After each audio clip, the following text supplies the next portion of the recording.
Hi mga kabasketball, welcome po sa aking channel. Bago tayo magsimula, huwag kalimutan mag-subscribe at i-like ang videong ito bilang suporta po mga kabasketball sa ating channel.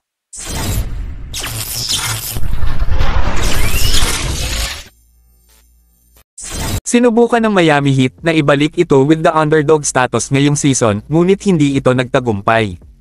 Ang Heat ay natalo sa unang round ng playoffs ng kanilang mga rivals, ang Boston Celtics, at hindi talaga nagkaroon ng pagkakataong manalo nang wala si Jimmy Butler sa series. Kahit na naglalaro si Butler, kailangan ng Heat ng karagdagang tulong para maging mga legitimate title contenders.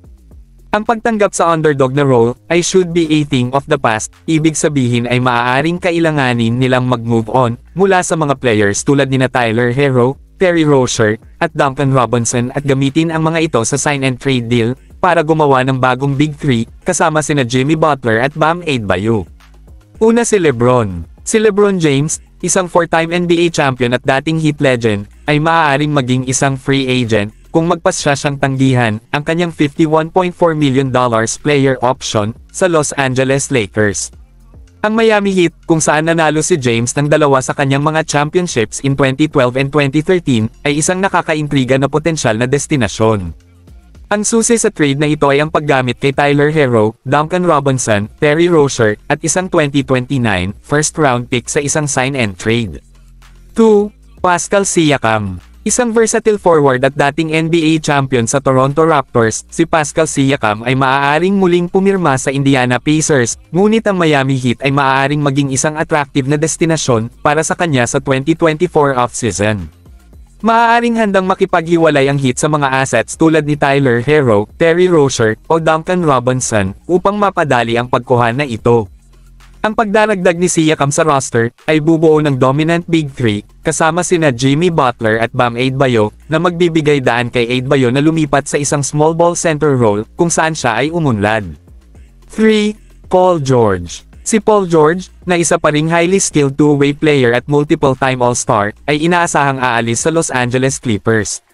Kakailanganin ng Miami Heat na makipag-sign and trade para makuha si George, ngunit maaaring siya ang missing piece para iangat ang koponan sa championship contention. Effectively play si George bilang shooting guard na nagdadala ng mga elite na skills sa depensa na that fit seamlessly into Miami's system.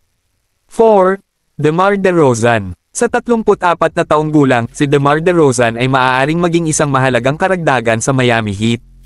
Ang kanyang size at skill set ay nagpapahintulot sa kanya na maglaro bilang isang small ball power forward or swingman na nagbibigay sa Heat ng flexibility sa kanilang lineup. Ang malawak na experience sa playoff ni DeRozan at husay sa paggawa ng clutch show ay ginagawa siyang reliable option sa mga critical moments. 5.